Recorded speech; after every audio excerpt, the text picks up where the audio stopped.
কেমন আছো বন্ধুরা? আমি গৌরব চ্যাটার্জি, আমি একজন সাইকোলজিস্ট। তোমাদের মধ্যে কেউ একজন আমাকে জানিয়েছে যে ভূতের ভয় নিয়ে একটা ভিডিও দিতে। ভূতের ভয়, তো ভূত শব্দের মানে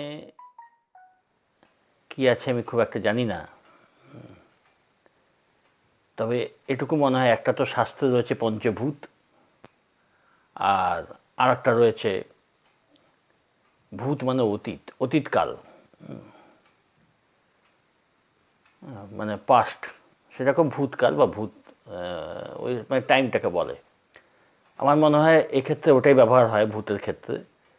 তার মানে কি, ভূত হলো অতীতের কিছু, মানে যে এখন নেই, তো তোমরা সেটাকে অতীত থেকে বর্তমানে কেন নিয়ে আসছো ভাই? অতীতে রয়েছে, অতীতে থাক। হ্যাঁ, গোলমালটা ওখানেই করছো যখন তাকে বর্তমানে তোমরা নিয়ে আসছো। হ্যাঁ, সে হয়তো জানছেও না।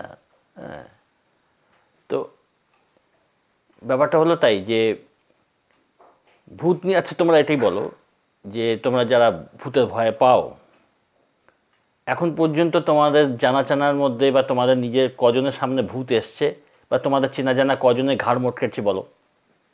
আমার মনে হয় একজনকেও পাবে না, বা তুমি নিজেও সামনে দেখোনি। যত ভূতের গল্প পাওয়া যায় বেশিরভাগই দেখবে অমুকে দেখেছিল, হ্যাঁ, অমুকের মেসো গায়ের বাড়িতে, এই জাতীয় গল্প শুরু হয়। তুমি নিজে দেখেছো? হতে পারে দু একজন বলতে পারে হ্যাঁ তো দেখেছি বা এরকম হয়েছে, এরকম শুনেছি। আমি অনেক রিলায়েবল লোকের মুখেও শুনেছি যে তারা দেখেছে কিন্তু সে ভূত তাদের ঘাড় মটকায়নি। একটা কিছু দেখেছে, এবং সেটা ইলিউশনও হতে পারে, হ্যালুসিনেশনও হতে পারে। তো হসপিটালে আমি দেখেছি এরকম একজন আমার চেনা জানা একজন মহিলাকেও দেখেছি, সে নানান মানসিক কারণে সে মানে ফার্স্ট্রেটেড হয়ে গেছিলো। ফার্স্ট্রেটেড কি মানে, সে মেন্টাল শক পেয়েছিল, এবং তারপর সে হ্যালুসিনেশন তার হচ্ছে, সে মানে মৃত ব্যক্তিদের দেখছে সামনে বসে আছে। সেটা মনের রোগ, সেটার কথা বলছি না। বেশিরভাগ ক্ষেত্রে ওই সাদা কিছু একটা নড়ছে, কাপড় বা কিছু একটা দূরে রয়েছে, ভূত ভাবছি, এই জাতীয় মানে ইলিউশন, মানে কিছু একটা আছে, সেটাকে অন্য ফর্মে দেখছি। বেশিরভাগ ক্ষেত্রে কিন্তু এগুলো হয়ে থাকে। আচ্ছা ঠিক আছে, তর্কের খাতে মেনে নিলাম যে অনেকে যখন দেখেছে, শাস্ত্র অনেক, শাস্ত্র কি অনেক ধর্ম মতেই এটা রয়েছে যে মরে যাওয়ার পর একটা আত্মা থাকে।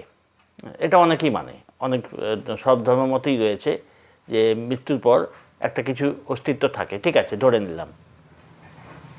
তো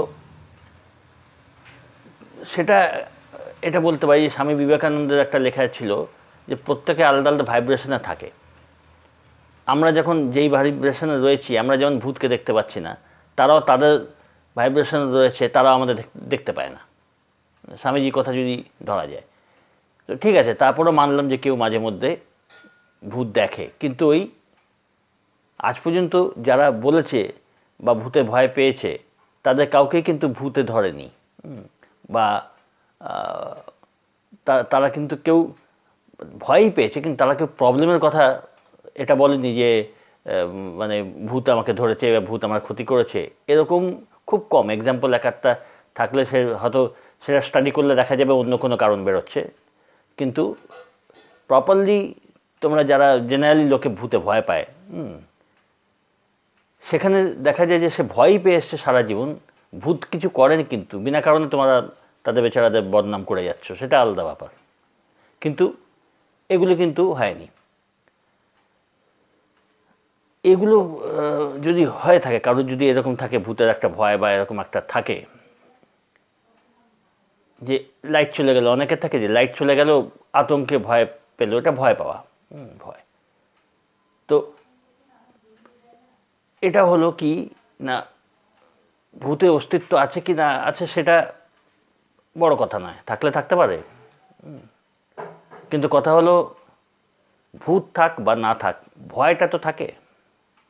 মানুষের যে আর পাঁচটা যে ইমোশন থাকে, তার মধ্যে নানা রকম ফিলিংস থাকে, নানা বৃত্তি বলে, তার মধ্যে একটা বৃত্তি বা একটা ফিলিংস কিন্তু ভয়ের ফিলিংস, ওটা থাকবেই, ওটা ন্যাচারাল ফিলিংস।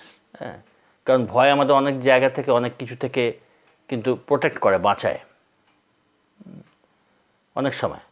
তো ওই জন্যে ভয়টা আর 5টা ফিলিংসের মতোই ওটাও আমাদের থাকে এবং ওটা আমাদের প্রয়োজনে ব্যবহার করে, কিন্তু ওটা যখন বাড়াবাড়ি হয় তখন অপ্রয়োজনীয় ব্যাপারে মানুষ ভয় পেতে থাকে। ওটা ঠিক না। আচ্ছা, তো এটা অ্যাভয়েড করতে গেলে কি করতে হবে না, ভয় যেসব কারণ আসলে এই যে অনেক সময় ভৌতিক গল্পের চ্যানেল থাকে, গল্প বই থাকে, টিভিতেও থাকে, এগুলো কি, এগুলো তো প্রফেশনাল চ্যানেল, এগুলো মানুষকে আনন্দ দেওয়ার জন্যে। আমার মনে আছে যে অনেক বছর আগের কথা বলছি, বেনারস আমার হোম সিটি। তো বেনারসি একটি কাশ্মীরি মেয়ের সাথে আমার পরিচয় হয়েছিল। তো সে জানিয়েছিল যে সে ওই হরর মুভিগুলো দেখতে ভালোবাসে এবং দেখে, আর খুব ভয়ও পায়। তো আমি বললাম, তাহলে দেখো কেন? বললো, আমার দেখতে ভালো লাগে। মানে ভয় পাচ্ছে,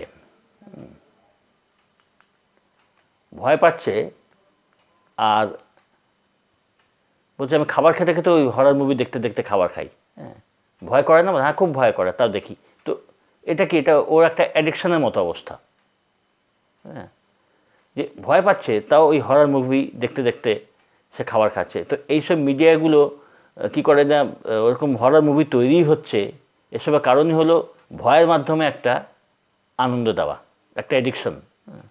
তো ওই যাদের ওই অ্যাডিকশানের মধ্যে পড়ছে, তারা ওই অ্যাডিকশানের মধ্যে একটা আনন্দ খুঁজে পায়।